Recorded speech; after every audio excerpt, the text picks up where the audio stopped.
فندم. خير كده. ازاي حضرتك؟ الحمد لله كله تمام. انا الحقيقه الخبر ما بلعتوش.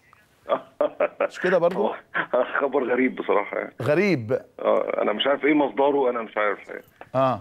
بس يعني طيب ما علينا يعني، بغض النظر ما هو كل يوم يعني بيتكتب كتير طبعا. احنا صعب الواحد يمسك كل حاجه على الانترنت على الكلام ده يرد عليها، انما بصفه عامه انا سمعت حضرتك دلوقتي. هو اللي حصل بالظبط يعني ان احنا حددنا جدوله للمستحقات بتاع اللاعبين.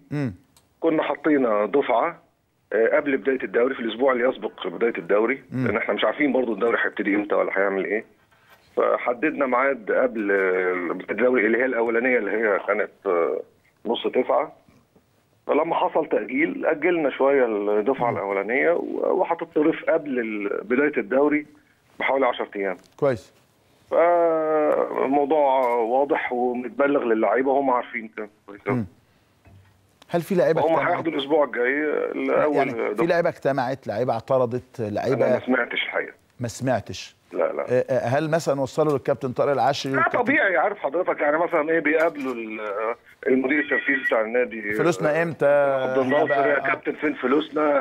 احنا مزنوقين عندنا اقساط كده يعني، مش ده يعني. لكن حد هدد؟ ما فيش مواقف يعني من الطبيعي شغل لعيبه الكوره بتاعنا يعني. عادي، انت عارف حضرتك يعني اللعيب دايما يعني بيدور على مستحقاته.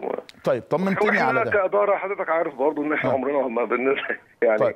احنا ملتزمين جدا ولما بندي مواعيد. وانا على فكره لم يعني ما اشدتش بحضرتك، بس انا اشدت بالادارات المتعاقبه الحقيقه لنادي انبي، لان ده سيستم ونظام الحقيقه، وكل زملائنا لان كتير جدا من الزملاء خدموا عندكم وكلهم بيقولوا هذا الكلام، سواء مدربين كبار زي الكابتن مختار او الكابتن طه بصري او الكابتن حسام البدري، او حتى المدربين الاجانب وهم بيفسخوا تعاقدهم وكل اللاعبين، وهذا امر يحسب ليكم تماما. طبعا. وبعدين اقول لحضرتك حاجه يعني، هو دلوقتي كالتزام الاداره طبعا ملتزمين بمستحقات اللعيبه، ما حدش يقدر يعني ايه يماطل فيها. كل الحكايه ان احيانا بيحصل ازمه سيوله يعني.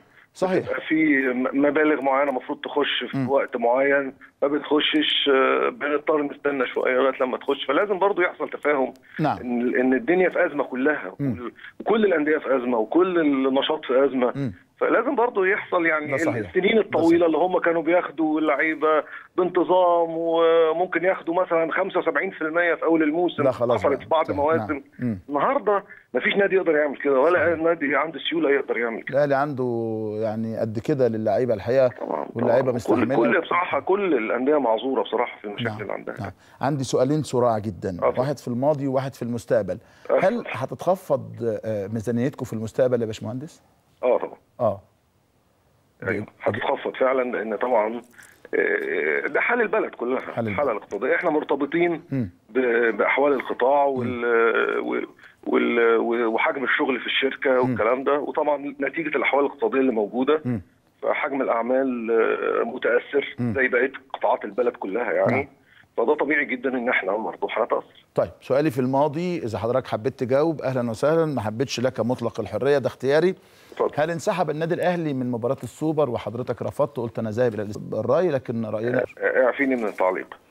وصلت الاجابه. المهندس محمد بدر رئيس نادي انبي، اشكرك شكرا جزيلا. خلينا نروح لرئيس رابطه النقاد الرياضيين وهو وصلت الإجابة. المهندس محمد بدر رئيس نادي انبي، أشكرك شكرا جزيلا. خلينا نروح لرئيس رابطة النقاد الرياضيين